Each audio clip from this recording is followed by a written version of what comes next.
నార్సింగి పోలీసులకు hero Raj Tarun lover Lavanya సుమారు 4 గంటల పాటు స్టేట్మెంట్ ఇచ్చారు. ఎఫ్ఐఆర్లో ఫిర్యాదు చేసిన ప్రకారం వివరాలు స్టేట్మెంట్ రాతపూర్వకంగా ఇచ్చినట్లు లావణ్య తెలిపారు.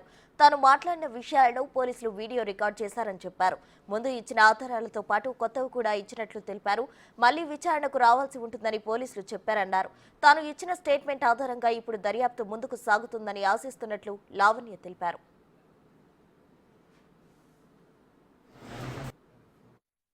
ఎఫ్ఐఆర్ కాపీలో ఏదైతే ఇచ్చామో అదే స్టేట్మెంట్ వివరంగా ఇవ్వడం జరిగింది. రాతపూర్వకంగా జరిగింది. వీడియో రికార్డింగ్ చేశారు. స్టేట్మెంట్కి సంబంధించినవి ఇంకొంచెం ఇన్ డీటెయిల్డ్ అండి. అన్నీ టుగెదర్ గ్యాదర్ చేయాలి కదా.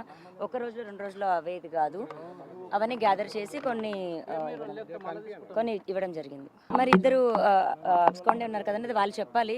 ఇంకా తెలియదు మరి ఎక్కడున్నారు, ఇంకా చెప్పలేదండి. అది మనకి తెలిసింది, ఎందుకంటే ఫోన్స్ ఆఫ్ ఉన్నాయి కదా. ఇప్పుడు మీ మీడియా వాళ్ళు కూడా చేసే ఉంటారు. ఐ థింక్ ఒకసారి ఏమో ఫోన్ చేసినట్టున్నారండి. ఫోన్ ఆఫ్ ఉన్నట్టుంది కదా.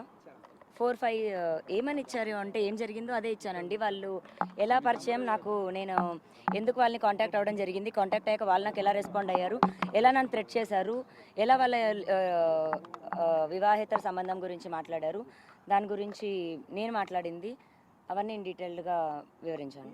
లేదండి, ఇంకా అది రాయలేదు. పాత రాసిచ్చిన ఎఫ్ఐఆర్ దాని గురించి స్టేట్మెంట్ ఇచ్చాము. లేదండి, ఎందుకంటే ప్రోగ్రెస్ అన్నది ఇంకా స్టార్ట్ అవ్వలేదు కదా, అందుకే ఇవ్వలేదు. రేపు ఖచ్చితంగా ఇస్తాను. ఏం లేదండి, ఇంకా ఇప్పుడు మెయిన్ది వేరు, చిన్న చిన్నవి ఏదో యాడ్ చేసుకుంటూ ఎందుకు దేని గురించి అని, అంత థ్రెట్ ఏం కాదు. అతని ఇంటెన్షన్ కూడా బ్యాడ్ కాదు. సో నాకు రాజేష్ది ఏం పెద్ద ప్రాబ్లం అనిపించలేదు. విచారణకి ఏం లేదు, రావాల్సిన పని అయితే ఉంటుంది. మేబీ రేపు ఆర్ మండే తెలియదు.